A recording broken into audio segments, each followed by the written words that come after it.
Hello, my friends. This is Lynda Lippin, and welcome to the Pilates Goddess podcast.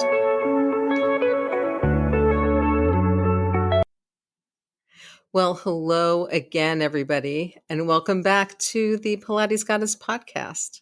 This is your host, Lynda Lippin, and I would like to speak to you today about how to structure a Pilates class. This has to be the most common question that I see online, actually from both Pilates instructors and from Pilates consumers. Because frankly, what's being sold in the marketplace as Pilates is so all over the place and all encompassing that consumers are unclear on what a Pilates class should look like and how one should be structured. And teachers somehow are going through teacher training programs, including Pilates mat only teacher training programs, without a good sense of how to structure a mat class and how to add variation and modification into a mat class. Again, without going completely off the Pilates rails. As a classical Pilates teacher, I actually find Pilates mat to be the easiest thing to teach. And I'm glad that when I was a Pilates consumer during my senior year of college undergraduate, that I learned classical Pilates. So I had the mat class structure and content and form in me by the time I left Purchase and moved to Philly to go to Temple to go to grad school. The Pilates mat has an order. And I know that a lot of contemporary teachers have drank the Kool-Aid that says that because there is a predefined order, that there is no room for creativity in teaching it. A lot of you have also been told that your consumers, that your clients, your customers will get bored doing a similar order of exercises, on a weekly basis or a biweekly basis or however often they're coming. And I'm here to tell you that that just isn't true. It's not true in my experience, and it's not true in many teachers' experience. Yes, there are clients who require a lot of change. There are clients who require a lot of creativity and who really just want to do all kinds of fun and interesting things. And there are classes out there for those clients. As a Pilates consumer, you don't need to go to every single studio, right? You find your classes that you like, you find your teachers that you like, and you stick with those or rotate, between those. As a Pilates teacher, you know the style of Pilates that you like to teach, that you know is safe, and primarily that you know is effective. And, I'm not going to change that because there are some folks who won't like my classes because each class might be relevantly similar. In fact, I want that because as a Pilates teacher, I believe that that's how the work should be done. And I've talked in other podcast episodes about this, but I'll repeat. I believe that there should be similarity because, number one, people need to know when they're getting better and stronger. Okay. And the only way that they're going to do that is by doing some of the same exercises. Number 2, Joseph Pilates did not just randomly throw the exercises together. He thought out the order of the exercises. And even if you have clients who aren't going to do some of those exercises, like the rollover, say, there are very spine safe alternatives to those exercises that are in the same theme, but with, say, out all of that extreme loaded flexion into the thoracic and lumbar spine. Okay, there's other things that can be put into that slot in the mat, into that place. Second, there is value to your clients, even if they don't always remember everything about an exercise or about the order, to have that similarity so that they start to learn the mat and learn what comes next. For your clients who really want that, they will be able to take those exercises with them everywhere. When they travel, when they're not with you, when they're home and their back's aching and they just want to do something to make themselves feel better, they're going to do the mat.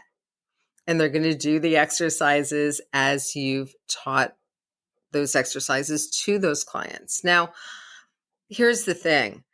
They need to know what the name of the exercise is and what the shape of the exercise is and what the appropriate form is.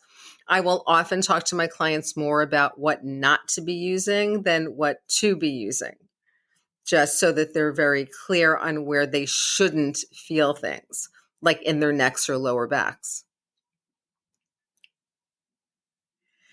And finally, there is still so much variety that you can add within the structure of the mat. You can add props. You can change tempos. You can play with time under tension. You can do different repetitions of the exercises. You can, sometimes I'll even change slightly the order of the mat, but in a way that still makes sense and is still kind of true to Joe's order and to his intentions behind the order. You can bring things into different relationships with gravity. So you can do exercises standing. You can do some of the supine exercises in plank or on all fours. And you can play with things there. So there's plenty of variability, like I said, within just the order of the mat. If you were never taught the order of the classical mat, it is literally all over the internet.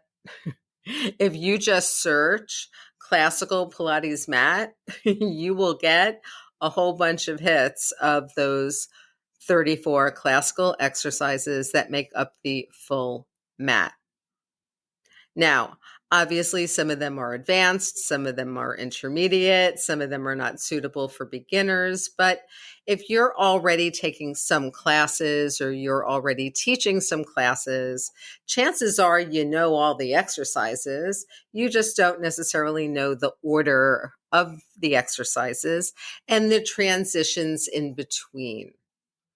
Okay, the order will also make sense to you when you see what the transitions between the exercises look like, because the transitions are also like little mini exercises.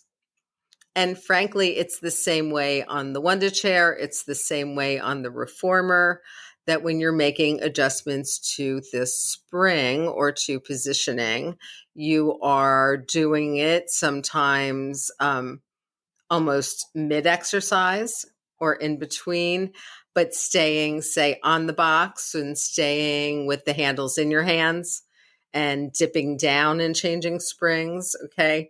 There's times in the mat when you're changing from one arm to the other, where you're totally changing your relationship to gravity.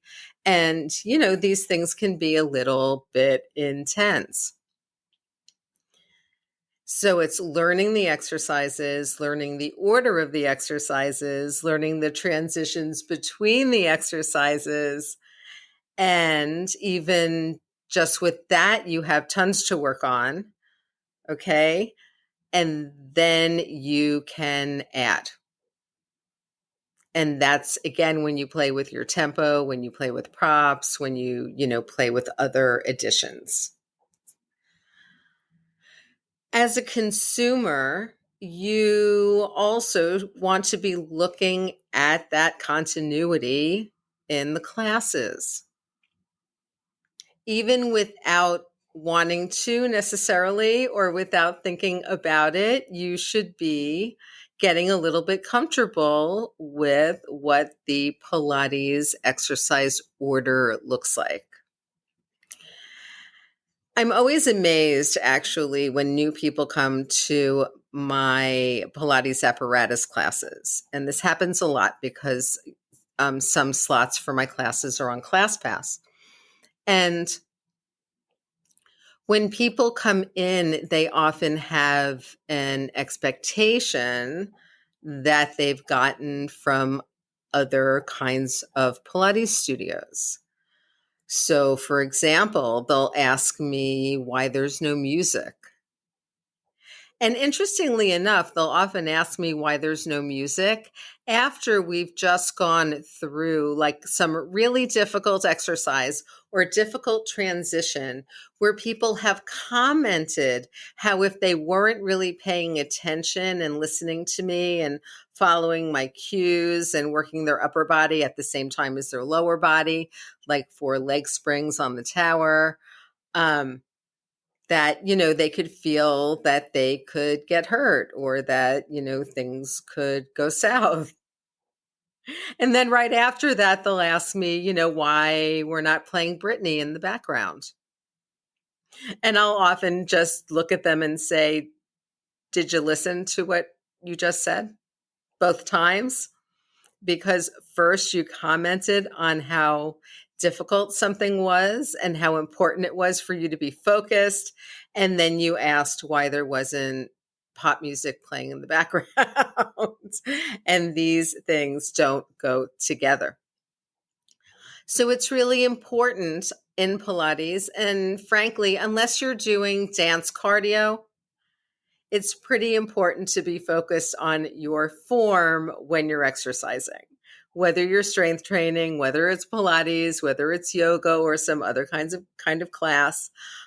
Unless it's dance cardio, you don't really need a whole lot going on in the background. Okay, because you need to be focused on your teacher. You need to be focused on what you're doing. You need to be focused on the apparatus, on the springs, on the weights, and on controlling things from the center of your body. Okay. So each piece of Pilates apparatus does not actually have an order to the exercises. However, if you know the order of the mat and you know the order of the reformer, which are two pieces that have a defined order, then it gets pretty easy once again to structure a session on any or class on any single piece of the Pilates apparatus. So when I teach my tower classes, we usually will start off with a little bit of rollback with the bar. People are usually warm by the time they've gotten to the studio. They've been up and down subway stairs or they've walked over from work or their apartment. And so by the time they get to me, they're not completely cold. So we might do some work with the rollback bar, but then we immediately go into leg springs. Similarly to how you would do, say, footwork on the reformer. And then I might do a little bit of work with the arm springs and then take them right into the 100 with the arm springs, similar to the beginning of the mat, similar to the beginning of the reformer. So I will again think through an order of the exercises that I know, and then I will apply that order or the principles of the exercises and how they're placed to whatever piece of equipment I'm working on. And that includes the Wonder chair. Now, I'm not going to give you direct examples here about how one would translate that work, say, onto the Wonder chair, because that is the kind of stuff that I really talk about and teach in my Pilates Teacher Mastermind VIP program. Okay, so if that is something that you are interested in, I invite you to go to my website, lyndalippin.com. And of course, there'll be a link to this in the show notes. And click on Pilates Teachers. And once you get there, you will see all of the details of signing up for the program. But once you do, you will have immediate access to literally hundreds of hours of educational videos for Pilates instructors. And there you will have an overview of the entire classical Pilates system, all levels, all pieces of apparatus and mat. So if you don't know the order of things, you will learn them. But there's also all of the pre-Pilates fundamentals and lots of videos on how to modify the exercises for back pain, for neck and shoulder pain, for osteoporosis, for diastasis recti, for hernias, for all of the things. There are videos teaching contemporary modifications and how to do them on classical Pilates equipment, because some of them are really valuable. And I show you how to transfer those. And it's just a really, really fabulous group. And it is a way to have direct access to me pretty much all the time when you have direct questions about teaching Pilates. And my favorite part is our monthly live Zoom meetings when we all get together, we ask and answer questions and get input from the entire group. So if you are a Pilates teacher, I would love, love, love to see you there. And again, you're just going to go to lyndalippin.com, click on Pilates teachers, and there you go. So getting back to structure, I want you guys to embrace the structure of Pilates. I really do. And then once you have that structure kind of in you, then branch out into doing more variations, more modifications, again, bringing in props and transferring things onto different pieces of apparatus in the studio. And be clear with your clients that, you know, while they may be doing the same Pilates 100 in the same order as they did in the last class, they might now bring their legs a little bit lower. They might be able to breathe a little more deeply. They might be able to reach their arms a little further and really stretch those springs and keep their collarbones open. So there's all kinds of places, even in the cueing of an exercise, where you can help people, all kinds of places in cueing where you can help people find more depth or get a little more oomph out of a Pilates exercise. And as a consumer, that's really what you want to look at. Okay, what you want to look at is finding more depth in your practice. So how is the exercise feeling today? Are you able to do it a little more slowly? Are you able to have more control?